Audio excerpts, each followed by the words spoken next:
আমরা জানি যে যত্রতত্র ঔষধের ব্যবহারের ফলেই নানা ধরনের সমস্যা হয়, তার মধ্যে কিডনি রোগ অন্যতম। তো স্যার একটু জানাবেন যে আসলে কোন ধরনের ঔষধ যত্রতত্র ব্যবহারের ফলে কিডনি রোগ হতে পারে? আমরা এখন বাংলাদেশে যত ওষুধ খেয়ে নেই, জি। ফার্মেসিতে গেলেই মাথা ব্যথা করতেছে, প্রেশারের ওষুধ দেন বা ব্যথার ওষুধ খাই।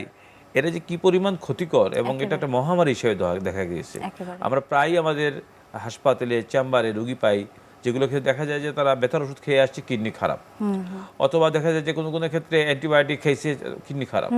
তো এই ক্ষেত্রে আমাদের একটা জিনিস, মানে একটা জেনারেল মেসেজ আমি বলবো সবার জন্য, যে ওষুধ যত খাওয়া যাবে না। একেবারে আপনাকে ওষুধ খেতে হবে অবশ্যই প্রেসক্রিপশন মেডিসিন, এবং আমাদের দেশে ফার্মাসিস্ট নাই, এটা একটা ড্রব্যাকস।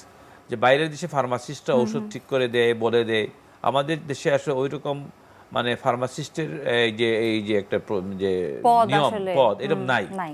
সো দ্যাট আমাদের ক্ষেত্রে মানুষ প্রায় ফার্মেসিতে যায়, গিয়ে ওষুধ খাইলো অথবা অ্যান্টিবায়োটিক নিল, দুইটা খাইলো পরে খাইলো না, অথবা একটা ধরেন একটা ব্যথার ওষুধ খাইলো, সে জানেও না এই ব্যথার ওষুধটা কিডনির জন্য খারাপ। তো এই ক্ষেত্রে আমি বলবো যে ওষুধের একটা কেমিক্যাল জিনিস, এর পার্শ্ব প্রতিক্রিয়া ব্যাপক এবং কিডনির ক্ষতি আকস্মিক এবং দীর্ঘমেয়াদী দুটি হতে পারে। দুটোই হতে পারে।